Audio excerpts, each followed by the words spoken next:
I'm Jenny Davidson, and I teach in the English department here, and I must say it's a very great privilege to be here doing this. And, you know, now and again in my adult professional life, I've had something happen that I wish I could go back and tell my teenage self that when I grew up, I would get to do that.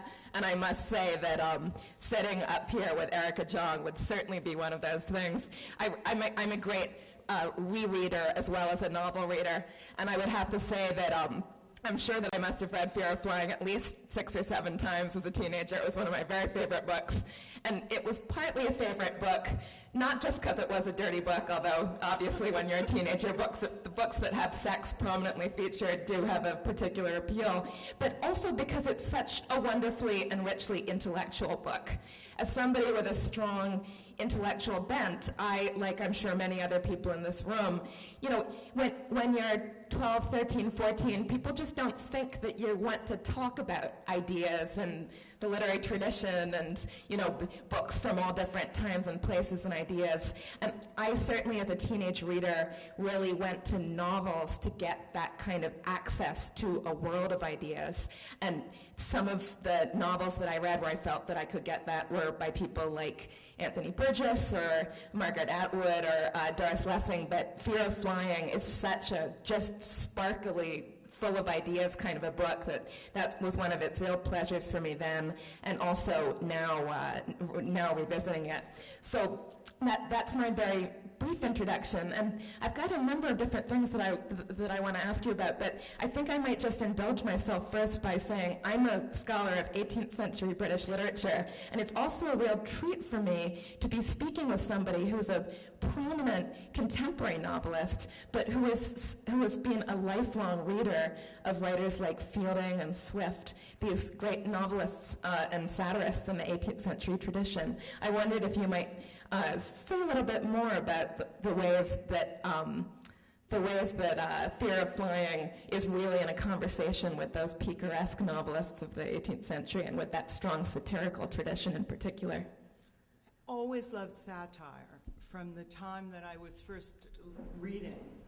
Of course, I read the Russian novelists long before I was ready to understand them. But I always particularly loved Swift and George Bernard Shaw and Anthony Burgess and writers who saw the world in a satirical way and who were trying to bring humankind to its senses, but with wit and humor. And I think that what drew me to the 18th century, which was the field in which I got my master's degree at Columbia, was the satire. I mean, I always thought the greatest thing in the world to be able to accomplish would be to write something as good as Gulliver's Travels, that really scourged the world to bring it to its senses. I really believed in that old tradition of satire, even from classical times, where satires, meaning satyrs, you know, whipping the actors to make them change their minds. So I love the 18th century because of its satire, and I think I was also drawn to the 18th century because it was the age in which liberty began, the idea of liberty, and the idea of, it was also the age in which our little republic of 13 states began. And we've been watching in the last 8 years particularly, our little republic with its glorious constitution go down in ruins, basically. Benjamin Franklin predicted this when he said, "You may have your republic, but can you keep it?" And the ideas of liberté, égalité, fraternité were the ideas of the 18th century, and feminism begins in the 18th century with Mary Wollstonecraft, and with the rights of man and the rights of women, the rights of human beings to be free. So it's a time that's still fascinating. Yeah, you and I talked about this last week, and I enjoyed the remarks that you had then about, I mean, in America, we've got sort of a special relationship with the 18th century. Our country was founded out of that intellectual milieu, so that in some ways, that stuff speaks to us more immediately maybe than if we were our English counterfactual equivalents or something. And also to the French. Yes, and to the French. Who had their revolution for liberty, equality, fraternity at the same time. And what is interesting to me about the feminism that begins with Mary Wollstonecraft is that following Mary Wollstonecraft, it proceeds in waves. A daughter's generation pushes it forward, and the next generation pushes it back. Feminism is a wave-like movement, and we've just gone through a period in which feminism has actually been retracted. And what I find very interesting, and we were talking about this in the discourse on the internet, suddenly it's bubbling up again. Why? Could it be men screaming at Hillary Clinton, "Iron my shirt," at a town meeting? Maybe it's that. Suddenly, women are understanding that our revolution is unfinished, that we haven't got the rights we think we have, that misogyny is rampant, and that all the things that we fought for are being retracted. I have to just ask you one more question about the 18th century, because I'm very curious to hear what you would say. A lot of readers, especially feminist readers, have felt oppressed by certain aspects of the 18th century heritage, as in to say, on the one hand, that maybe Enlightenment ideals of reason and rationality would be anti-woman or anti-feminist in some way, or on the other hand, that these writers like Swift or Fielding, that there's a misogynistic feel to their writing. And yet you clearly in your writing have found your relationship with those traditions extremely liberating and certainly feminist also. Do you have any thoughts on how you see those issues? I consciously wanted to claim the picaresque tradition for women, consciously. And when I wrote Fanny, I wanted to write a female Tom Jones. And when I wrote Fear of Flying, I really wanted to write an odyssey of self-discovery for a woman. I always loved the picaresque novel. I always thought it was a wonderful form. And sure, Swift was a misogynist. Was he more of a misogynist than Philip Roth? We'll take that as a rhetorical question. Sure, he was a misogynist, without a doubt, but he was also a misanthrope. And he understood that human beings were really self-destructive and stupid. And when Lemuel Gulliver says at the end that he doesn't want to go anywhere where horses are abused because horses are more rational than people, I totally get it. I like horses and dogs and cats more than I like most people. So he was an equal opportunity misanthrope. It wasn't just women who got it from him. It was foolish, the foolishness of humankind. No, it's clearly been a theme all afternoon that these names of Updike and Roth keep on coming up. And I am now regretting not having looked up a quotation that sort of snagged my attention. And I think it was a quotation from John Updike that was a blurb on a collection of Joyce Carol Oates's reviews that was published a few years ago. And it was just such an odd formulation. It was something along the lines of, if there is such a thing as a woman of letters, then Joyce Carol Oates is one, or something like that. And I invoke that quotation because it seemed to me patently absurd in the notion that there was not such a thing as a woman of letters, or perhaps we might just want to use the phrase person of letters. But I was struck as I was rereading some of your books and thinking about your career. You're distinctive as a writer in that you have done significant work in a number of different modes. We're here today especially talking about Fear of Flying, but I wondered if you wanted to reflect on your identity as a poet, as a female poet, again, emerging in a time when the poems that you were reading in these Barnard classes were very much poems by men, and a lot of the teachers were male. Any thoughts that you want to offer on what it means to write poetry as well as fiction, and to be an essayist as well as a fiction writer? Well, I was one of these kids who made lists of words a sure sign of a poet. I would write down police and beautiful words that I liked. I was in love with language, so that's where you become a poet. Also, a poem is an epiphany of feeling. A poem is a kind of container of energy, and the reader unlocks it by reading it. And when you're very young and you can't sit still long enough to write a novel, poetry is very beguiling. I remember thinking when I was at Barnard, I'll never sit still long enough to write a novel. I can't sit still long enough to write a novel. And I wrote poetry for a number of reasons. One, because I loved poetry, and poetry absolutely went through me like a knife. You remember Emily Dickinson's definition, if I feel so cold that no fire can warm me, I know that is poetry. I mean, poetry really spoke to me, and so I wanted to write it, of course. And I also had this kind of old-fashioned idea that I was a person of letters. Why not? All the writers I loved wrote in different forms. Alexander Pope, on whom I wrote my master's thesis, did translations, made watercolors, wrote epics and mock epics, translated, in inverted commas, Eloisa to Abelard, translated Chaucer's Canterbury Tales.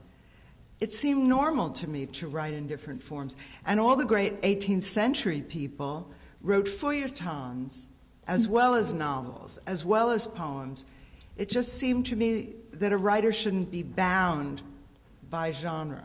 I completely agree. I mean, a lot of my favorite writers would be people like Orwell or Rebecca West or James Baldwin, who it's just very striking about the shape of their intellectual formation and their writerly choices, that they work in all of those different modes and wrote great novels. And I think Fear of Flying is a great novel, but I also like the thing about it that's the way that it's a novel written by a person who is in a kind of public conversation that not all novelists are interested in being in. Would you agree with that characterization? Well, there was a public conversation going on. I mean, I wrote Fear of Flying all through the last part of the 60s. I began when I was living in Heidelberg with Alan Jong and teaching at the University of Maryland's Overseas Division, teaching not lit hum, but survey of literature from Chaucer to Pope, which is sort of like lit hum, and teaching freshman English, because that was all I could get, and writing magazine articles for tourist magazines just because I wanted to get my name in print. But I was also trying to write a novel, and I was writing fragments of a novel, pieces of a novel, trying out voices, omniscient voices, first-person voices, second-person voices.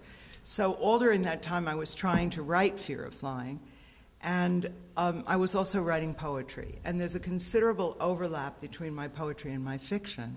And in fact, I do see in my own life that the poems always precede the fiction and tell me what it is I need to write about. And actually, I'm just now putting together a new book of poems, which should be published by Penguin next year. I haven't published a book of poems in a long time, but I've been saving the best of them and rewriting and editing. And I'm really excited to be publishing poetry again. I never stopped writing poetry, but the poets stopped writing me, because when you have a best-selling novel or two or three, you are truly hated by the poets. When I was a young poet, I won the Best Hoken Prize, which Sylvia Plath won, and W.S. Merwin won, and everybody thought I was a good poet. And then I published Fear of Flying, and they crossed me off the list. But you have to learn as a writer not to be that sensitive to what others think of you. And you have to remember, Melville died thinking he was a failure. And you have to remember, Emily Dickinson never published. Or Jane Austen sold books in numbers that would have made it rather difficult for her to get a contract for her 7th or 8th novel in the modern world. this might be a good moment for me to ask you what I hope is not an overly difficult or painful question, but you give us this glimpse of yourself in the early days of working on Fear of Flying. And that's a novel that obviously, though Isadora is a character who's distinct from you in all sorts of ways, it does have quite a bit of autobiographical content. Mm-hmm. And a member of your family was here earlier and clearly still finds it painful to think about the kinds of negotiation and the results of some of this material that people in your life felt to be personal or private. What happens when something becomes much more widely read and available? I'm curious to hear you reflect on the issues that have to do with the use of personal experience in fiction writing, in memoir, in poetry, and so forth, either with regard to your own experiences as a writer or perhaps as a reader also, whether you have books that have helped you think about those issues. Well, you know, when I wrote Fear of Flying, I didn't think it would ever be published. I was an obscure poet who had published 2 volumes of poetry, and I was teaching at CCNY and in the PhD program at Columbia, and it seemed to me it would sell 5,000 copies, if that. So a lot of writers show their relatives pages. I didn't feel anyone in the world would ever read Fear of Flying. I also think if you show your relatives pages, you will become so hopelessly blocked, you will never write anything again. And I had gone through great periods of writer's block, and I thought, I can't do this. I mean, I won't be able to write it if I show it to people. It's my personal opinion that writers of novels are writing novels and should be allowed to publish, with no legal constraints or, fact-checking, whatever it is that people may perceive to be using their material. There's a lot of autobiography in Fear of Flying, but it's not only autobiography. I mean, if I told you the things I made up, perhaps the things I made up are really more convincing than the things I didn't make up. Yes, she's an intellectual girl from the Upper West Side who goes to Barnard and is a poet. Yes. Yes, she grows up in a very artistic kind of bohemian family, and that's true of my family. Yes, she has a grandfather who says religion is the opiate of the masses, and I had such a grandfather. But there are a lot of things in the book that are entirely made up. I mean, that whole odyssey across Europe never happened. I made it up. And you must have found yourself in some pretty funny conversations with people over the years who've made more literal-minded assumptions about that book and your relationship with that character. Many times. I mean, all the Odyssey parts, the quest narrative, that was a conscious attempt to rewrite the picaresque tradition for women. I remember thinking, why do men always have these hegira? We could have them too. And I remember when I wrote Fanny, I was also thinking of reclaiming the picaresque tradition. Lately, we had a kind of little dust-up about what is memoir, what is fiction. That's been very much in the book chat press. What is memoir? What is fiction? And dear Oprah was outraged at James Fry because he lied to me. Doesn't anybody know that the whole tradition of the Anglo-American novel is mock memoir? That Daniel Defoe, if you think of him as the first English novelist, acted in his writing as if he were Robinson Crusoe, as if he were Amal Flanders. That is firmly in the mock memoir is firmly in the tradition of the novel. But I wanted to claim that mock memoir for women. When I wrote Sappho's Leap, which was published in 2003, I wanted to claim, again, that picaresque tradition for women writers, but in the classical world. So I've been quite conscious of this as a literary form. I mean, what's, I think, emerged very clearly from the conversation today is that in some ways you've had a sort of multi-pronged feminist, not attack, but intervention into these literary questions. So on the one hand, you could think of Fear of Flying as a book that is strongly claiming, and very persuasively, I think, the Picaresque tradition as for women as well as for men, what happens, a female Tom Jones. I think that Isadora is higher up on my list of favorite characters than Tom Jones, I would have to say. But another angle here that has come strongly through some of our earlier speakers' presentations also is this notion of, that a female protagonist can fly and live to tell the tale, that not every woman artist, woman writer needs to be the spinster, the suicide, or those types that tend to emerge out of some of the 19th and 20th century patterns of literary history. Do you want to say a little bit more about the ways that you were thinking as you wrote Fear of Flying and in your writing sense about your relationship with that tradition of women writers? I remember very consciously thinking of all the women poets who had killed themselves. Anne Sexton and Sylvia Plath were very important to me at a certain point in my development as a poet because they opened up a female language to contemporary poets. They also opened up a language of rage and anger, which female poets didn't have before. Remember, my thumb instead of an onion. Do you remember Sylvia Plath's poem about cutting her thumb and the red blood spurting out? They gave us a language of femaleness, everydayness, the kitchen as a scene for poetry. They also gave us a female language of rage and of love.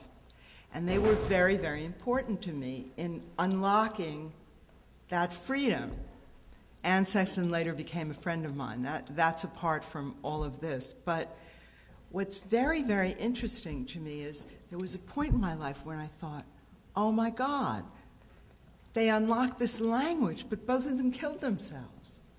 And then if you went back to Marina Tsvetaeva, Anna Wickham, and so many other women poets, they killed themselves. They turned on the gas. And then if you went back to 19th century literature, any woman who reached out for fulfillment, and most of them reached out for fulfillment in the form of a sexual connection that was transgressive, whether Madame Bovary or Anna Karenina, where did they wind up? Poisoned in that hideous scene in Bovary where her little girl looks at her turning blue, foaming at the mouth. I mean, it's a scene I can barely stand to reread. It's so graphic and so phenomenal. So she poisons herself. Anna Karenina throws herself under the wheels of a train. And why? One transgressive affair. And then the women poets are all killing themselves for daring to possess language which is a male thing, or so they think. But language is not a male thing. Language belongs to the human race. We don't have to punish ourselves for having language. So I was very aware that I was trying to break through a paradigm that I thought was incredibly restrictive.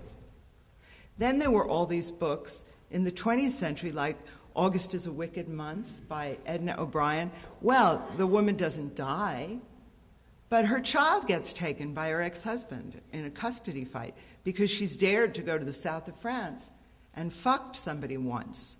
Or The Good Mother by Sue Miller, where something close to death happens to the protagonist. She doesn't kill herself. She doesn't go under the wheels of the train.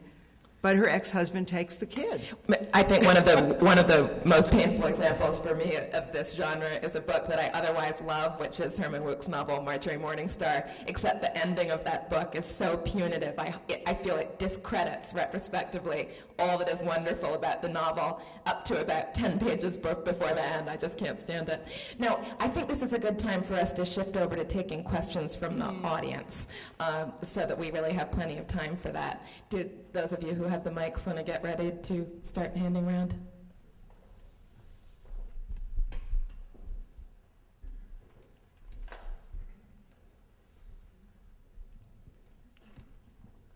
Hi, my name is Karen Goldfarb. You've lived through a lot of different manifestations of the culture and how feminism, erupted and then it disappeared. And I think we live in another era of the bimbo has come back. And just wondering if you could talk a little bit about why you think it did disappear so drastically for a while. How did you characterize this era? Return of the bimbo. The return of the bimbo. I mean, just with the whole, obsession with the media of Paris Hilton and the women who seem to dominate the airwaves, and how older women are so incredibly have disappeared. And I grew up in the 70s where I idolized, women writers and women who accomplish things. And then, the culture changed drastically as I've seen growing up. So I just wondered what your take on it was, the reasons for it. Well, I think the reaction against the 60s has lasted longer than the 60s ever did. You remember the sexual revolution? Remember that? It was partly because we were able to publish books with 4-letter words in them. Remember that Tropic of Cancer did not appear in the United States until 1964. Remember that Lady Chatterley's Lover appeared here in paperback in the 60s. Remember that Memoirs of a Woman of Pleasure or Fanny Hill appeared in the 60s. Remember that Lolita would be smuggled in Olympia Press editions from Paris, just like Tropic of Cancer and Black Spring and Tropic of Capricorn. And it was only in the 60s, after a number of important legal cases were won, that we could finally have these books here on our own territory. So it started in a way as a literary revolution, and then it became a cultural revolution, a social revolution, but it lasted a very short amount of time. And ever since then, the right wing, Richard Mellon Scaife and Chuck Colson and all those other people have been raising money to get rid of sex and drugs and rock and roll. They've embarked on a huge, massive campaign to undo the 60s, and this campaign has been more successful than the 60s ever were. It's fascinating. People just got so scared. And people are afraid of freedom. They're afraid of sexuality, let's face it. But when you think of other civilized countries, I don't regard the United States as a civilized country. Our school shootings prove we are not. And what goes on every time somebody opens an automatic weapon at a school, and then you hear all these moronic pundits go on and on. Why, oh why, was he a troubled loner? Why, oh why? Because children can get automatic weapons. And disturbed children can get automatic weapons. That's why we have school shootings. It's so obvious. And in other countries, they can't. But I don't think the United States is a civilized country. And I think probably the best thing for us is that we've lost our empire. Our dollar is in the toilet. We've spent our treasury on a ridiculous adventure in Iraq. And maybe we will become civilized, like Britain and France and Holland, when we completely lose our empire. It can be a very good thing for nations, losing the empire. Speaking of politics, I want to thank you so much for the essay that you wrote about Hillary. Since I got it about 7 times, I'm assuming that everyone in this room received it also. I don't know what it was originally published. It was originally published in the Washington Post political blog, one of them, although there were many different essays on Hillary. And that particular essay, which was called Hillary versus the Patriarchy, originally appeared in the Washington Post, but it went viral. And everybody posted it. And it is very exciting what the internet can do vis-a-vis feminism and radical movements. And don't think that those right-wing fundraisers aren't doing everything they can to stop it. the big communication companies want to make it expensive for radicals to send email, and they want 2 classes of email. One class of email for Warner and Bertelsmann, which goes fast and is very, top rated, and then another class of email for all the rest of us. And they can't control books anymore. Anyway, most people don't read. But the internet is the way most people get information. And if the big communications companies have their way, we, the radicals, the writers, the professors, will be paying for our email. And the big communications companies that have the money to give to the political parties will have a faster class of email. And it's important for you to go and read the congressional record and see what's going on. They are trying to take that from us. And every time there's a vote about it, I sign 4 million petitions and write to the FCC. But petitions don't do what big money can do in this country.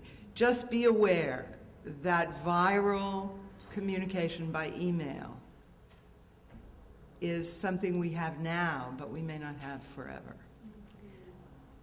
So, thank you. But I also wanted to go to Hillary because she's been in the room with us, and I wonder if you would just talk about where you think Who? Hillary Clinton? Yeah. Hillary Clinton. I guess I'm shocked by the degree of misogyny that's still out there. I guess I'm shocked by the people who talk about Hillary's fat ankles. I guess I'm shocked by the people who make nutcrackers in the shape of Hillary. I'm shocked by the people who denounce Hillary but who won't impeach the criminals in the White House, who have broken absolutely every law. I'm appalled by the misogyny, but I'm also appalled by the double standard. Hillary came out with a speech about how she would solve the banking crisis, the financial meltdown. It was a wonderful speech. And if you can predict what a candidate will do by their speeches, which maybe you can't, she had a very sophisticated way of going at this problem. Obama's way of going at it was not nearly as sophisticated. Obama was not there for the breast cancer bill, where Congress voted against drive-through mastectomies. Many insurance companies believe a woman should have a mastectomy and go home the same day, and they won't pay for hospitalization. The only one of the 3 present candidates for president who voted against drive-through mastectomies was Hillary Clinton. Obama was not there. Michelle was not there. McCain was not there. They were all busy with other things. Hillary was there to vote against the drive-through mastectomy. I don't love her personality. I find her rather irritating. Who cares? I know that she's a hard worker. I know that she's brilliant. I know that she bones up on every subject. I know that she was called a carpetbagger when she ran for senator in New York. And that little by little, by working for the people of New York State, she won them over. That's really all I need to know. This is not a personality contest. I know that McCain can't tell a Shiite from a Sunni. I know he doesn't understand that the Middle East is a tribal society, that people are living according to Bedouin rules in the desert, the way people lived in biblical times. And I know that if you don't know that about the Middle East, you don't know nothing about the Middle East. The Middle East is a society of tribes. So I didn't vote for Hillary because I think she should win American Idol. I voted for her because I see that she's a very hardworking, very smart person who never gives up and who believes in equality and financial equality and racial equality and equality for men and women. and children's rights, which I care about more than anything. But all this has gotten lost. Policy has gotten lost. All we talk about in our media is, did she forget what happened when she arrived in Serbia? Listen, I get sick every time I'm on a book tour and I have to do 5 cities. I can't imagine what it's like for those people to be on tour for a year, from city to city, getting 2 hours of sleep a night, drinking coffee, putting toothpicks on their eyelids to keep themselves awake. The fact that they don't all go stark raving mad is amazing to me. Is this any way to elect a president? It's an insane ordeal, in my opinion. And what does the press talk about? Her ankles. Obama's preacher. I think our press is so down market and so dumb that none of us should read any of it, in my opinion. And yet I still get the New York Post because I blog, therefore I am, and I have to know that there is a person called Kirsten Ashley Weatherby George Dupree. Took great care of his mother, although she was only 3. I mean, why do I need to know it? I really don't need to know it. I know that there are many powerful men who are sex addicts and who feel better having sex if they pay for it and can get away. I mean, Elliot Spitzer is no different from many, many, many other men in that regard. Okay. This is not news. There's a reason why they call it the oldest profession. But I think our press has betrayed us. Our corporate press has betrayed us, really. And it's all about distraction. It's all about the boob job of the prostitute, while the grandiose old party, what was I calling them? The grandiose old patriarchs, the grandiose old plutocrats, the GOP, are busy emptying the treasury of the United States. What are they doing? They are giving money to Blackwater and Slackwater and this one and that one. They are emptying the treasury of the United States while we're concentrating on Elliot Spitzer's prostitute. That's all it is. It's just sheer distraction. It's bread and circuses. That's what I think, anyway. Well put.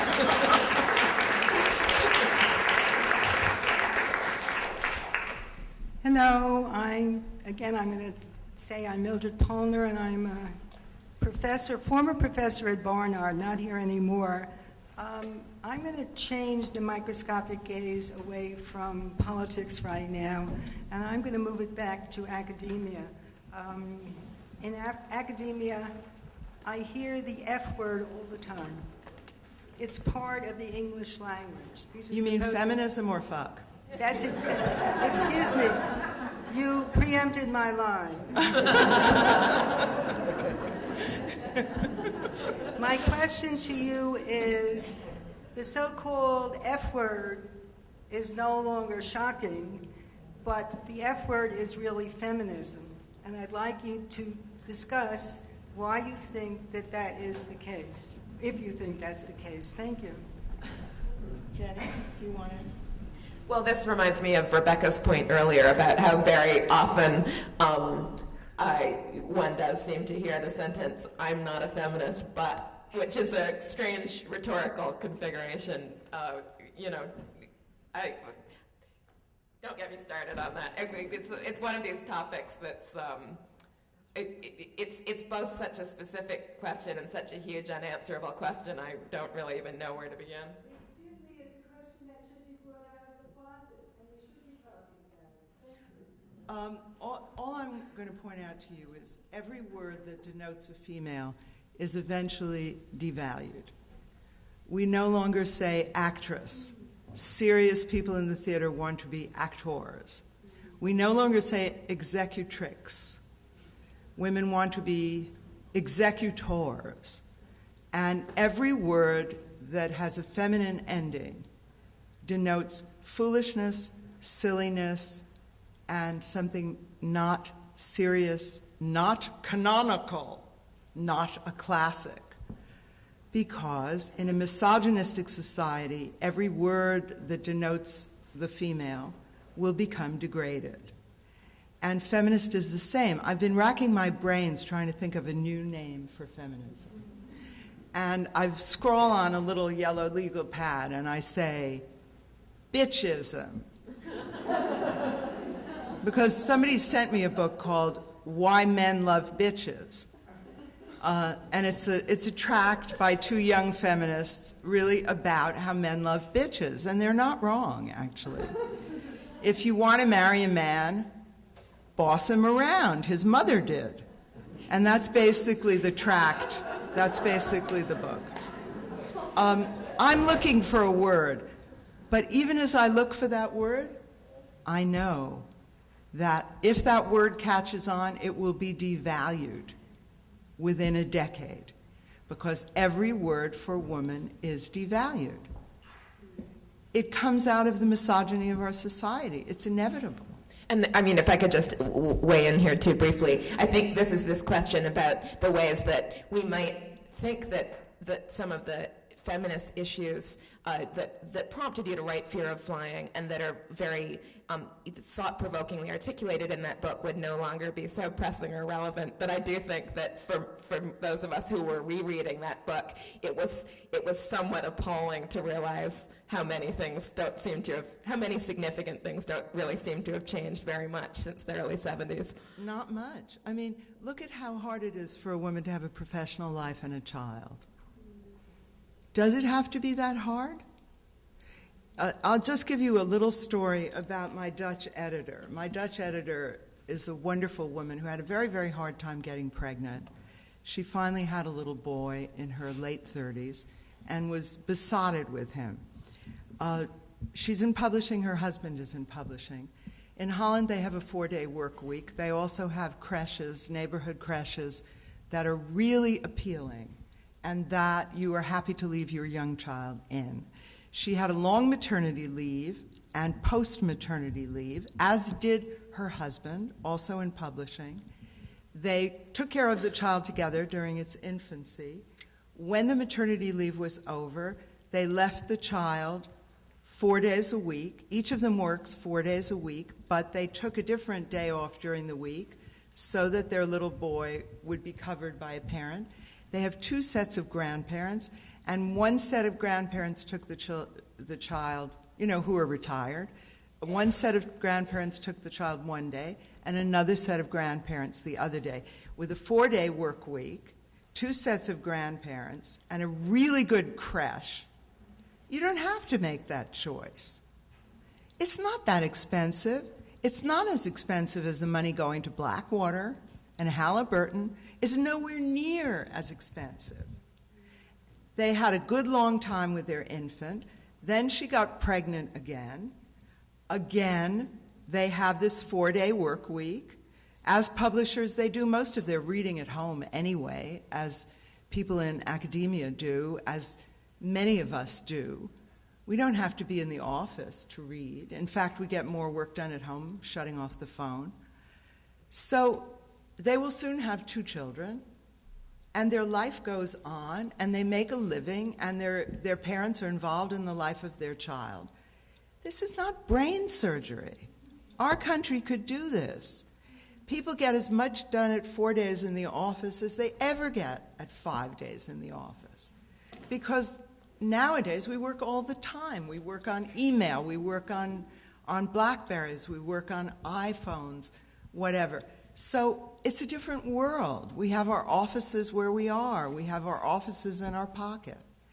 Why should the United States of America not have such a system? No reason except misogyny and lack of political will. There is no political will to do it. Will we ever have the political will to do it? That is the question. If we don't even have the political will to keep people from screaming, "Iron my shirt," at Hillary Clinton, how can we ever have that? Charlotte Perkins Gilman, feminists of 100 years ago, talked about communal nurseries and communal kitchens.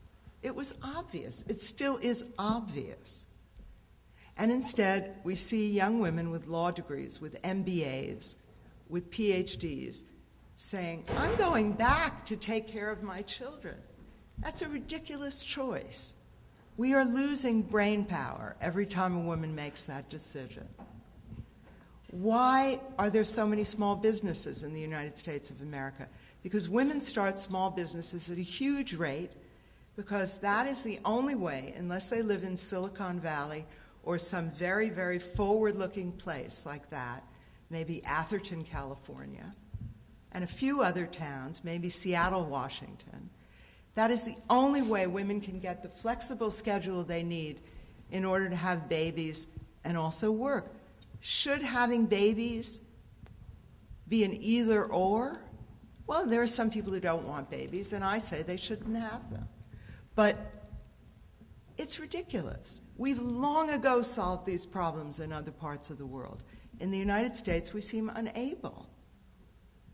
So what is feminism today? Well, I think today's feminism is mentoring. Number one, older women mentoring younger women and younger men. And I think feminism is making it possible for 52% of the population to use their wombs and their brains simultaneously, if possible. It's not that radical. Charlotte Perkins Gilman talked about it. It's not even new. Why can't we do it?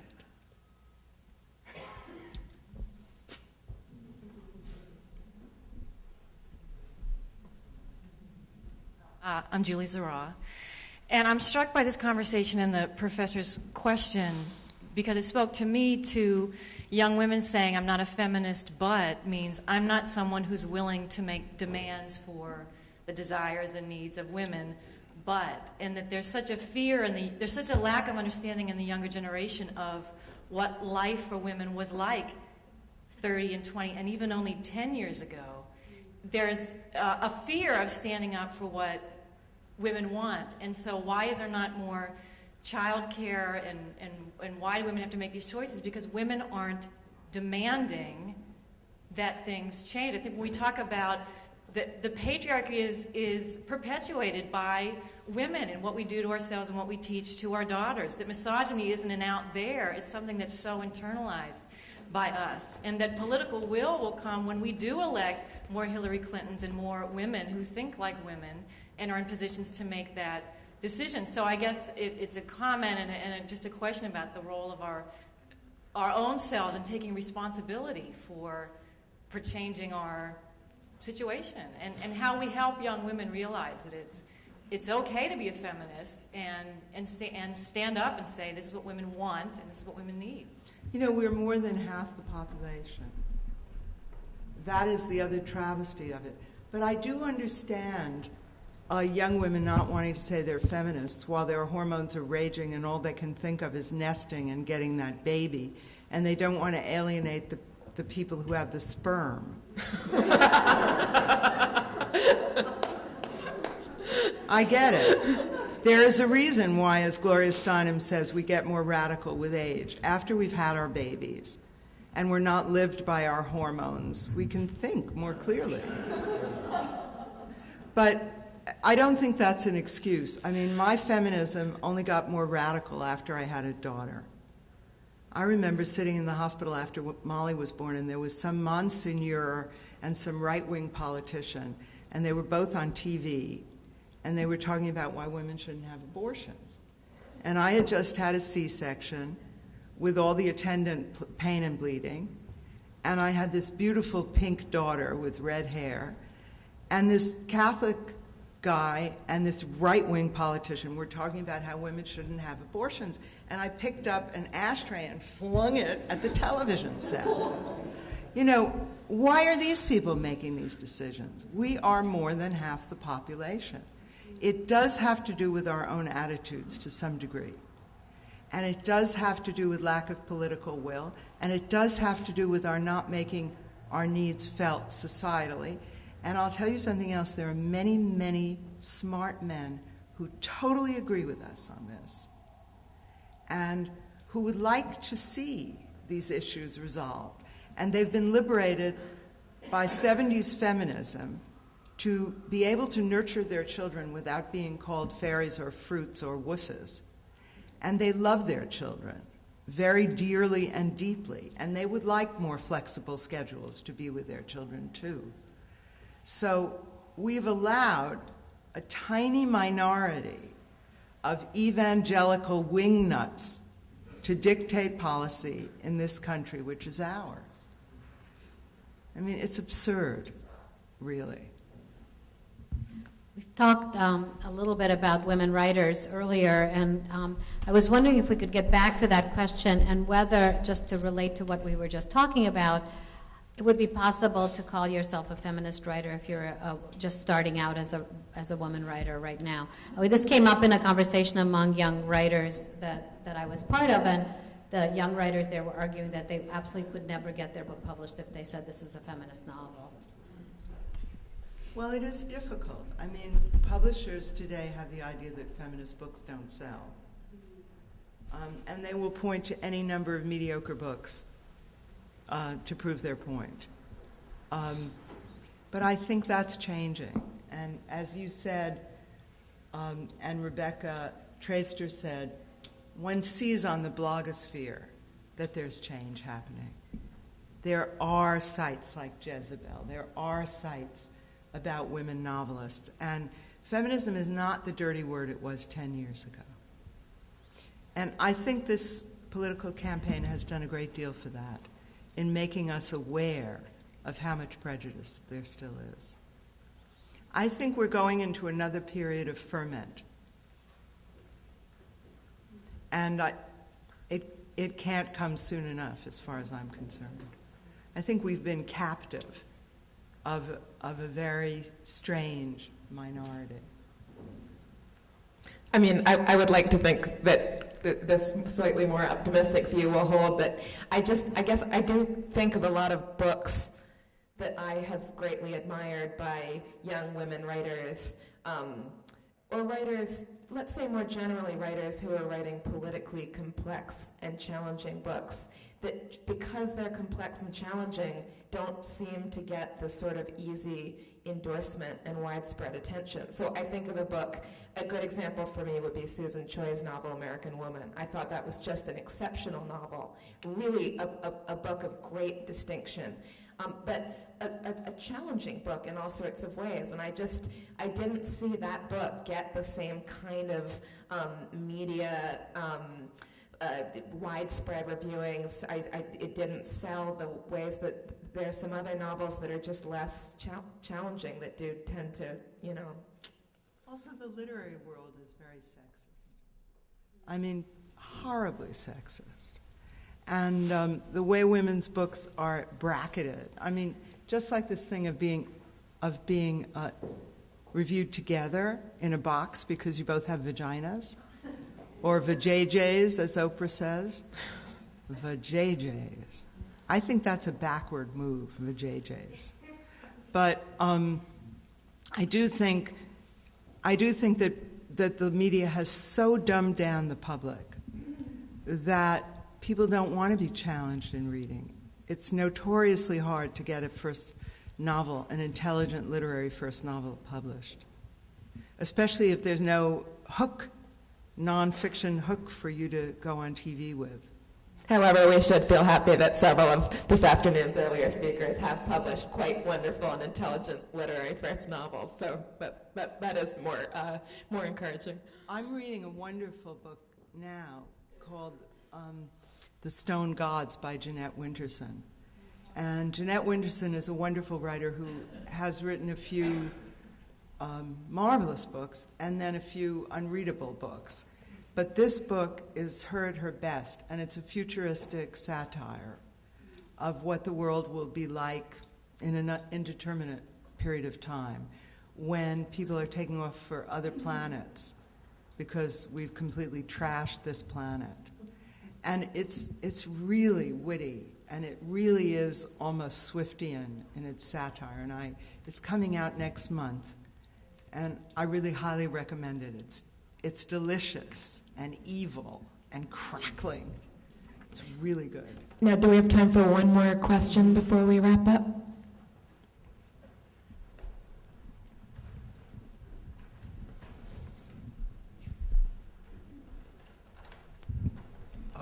I wanted to ask, what is it like to be a Columbia grad, but a famous writer? That's quite an honor. It's almost full circle, really. What's that like? We want you to say that you knew it all along, that when you were a very smart 19-year-old, you thought, I'm going to come back and I'm going to be a famous writer and everybody's going to be reading my books. I'm very moved by this conference, but especially I'm very excited by how many wonderful ideas there have been and how stimulating it's been and how much discussion and what marvelous essays, thought-provoking little essays and speeches people have given. And I guess the best thing you can say as a writer is that you stimulated conversation. So I'm very honored by that. I never knew that I was going to do anything but write some volumes of poems and teach in a university. That was what I thought my life would be. And perhaps it will be eventually just writing poems and teaching in a university. That may be where I'm going. But I'm very honored by this festival, and I had absolutely no idea what I was doing when I wrote Fear of Flying, other than I can only say one thing. Robertson Davies says somewhere in a wonderful essay about writing, he said, there is no point writing a book unless you must write that book or go mad or die. And that was the way I felt writing Fear of Flying, that if I didn't write that book, I would go mad or die. And I had to get it down on paper on my yellow legal pads. I didn't think it would ever be published, but I knew that even if I committed it to a desk drawer, I had to write it. And I know that feeling of I must write this or go mad or die is always a sign for me that I'm doing something worthwhile. It doesn't mean that it's going to be easy to publish. I've written many books on spec without a contract. My Sappho novel was very hard to sell. People looked at it and said, Sappho? Wasn't she a lesbian? Nobody studies Latin and Greek. Maybe you still have Lit Hum at Columbia, but a lot of other places they don't have Lit Hum. But it was really important for me to write it. And I've always written as if the publishing world didn't matter. And sometimes I've been lucky and I've had a bestseller, a round-the-world bestseller, and other times I haven't. But I think in any long career, those are the odds. There are no guarantees. And you write what you have to write. I think the thing that's amazed me most about my career is to go to Belgrade or Hong Kong or Tokyo and to have people come up to me and say, I am Isadora Wing. I mean, this is amazing to me. In cultures that seem outwardly so different from this culture. So I'm honored to have been given that gift. It's a gift, and it's also a curse, like every gift. And but the intelligence of this afternoon and the wonderful ideas that have bubbled up and opening the conversation again about women and writing, this has been a great gift to me. Well, I think everybody in the room will want to join me in thanking you so much for your generosity with us.